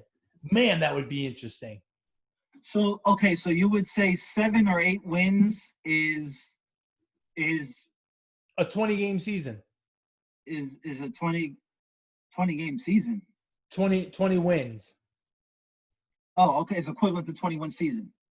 Yeah, so 8. Okay. So 7.77 is the equivalent of 21. Okay. 21 wins. So, all right. So we gotta do Shohei Ohtani, bro. We gotta do Ohtani over on the wins and home runs because he's gonna be doing both. What if he wins Cy Young and MVP? This is the season he could win Cy Young and MVP. Oh, yeah, for sure. And look, if he does both, I don't see how he does not win MVP. Right? Like if he goes 5-2 and he hits 13 home 15? runs, 40 RBI, that's the equivalent of about 39 120. How's that guy not the MVP? This would be the perfect season. Yeah. Right? Because he doesn't have to be good for 162 games. Right. And, if he can stay healthy, it's easier to stay healthy over 60 as opposed to 162. And I think Joe Madden, I think the Angels have said, like, he doesn't have a leash. Like, they're going to let him go. go. I love it. I love it. So I think so we should probably write these down. You should write these down. No hitter. We will have a 40-win team. We will not have a 10-game winner win the Cy Young. We won't have a 10-game winner, period. What else? I can't think of anything. I can't think. We'll have a batter. We'll have a hitter hit 400. Oh no. We're gonna have a 10-game winner. No. We're gonna have somebody hit between 20 and 25 home runs. Somebody's gonna do it. Someone will hit 20. No one will hit 25. 25 is too much. Too rich for my blood. 20, yes. 20, yes. With this short season, like this is the season that like try to play prices right with it, right? Yeah. Okay, so let's do it. That's right what now. We should have done. Let's do it right now. Get a pen and paper. Well, I was gonna go back and just listen to it. Okay, go back. Let's do it right now.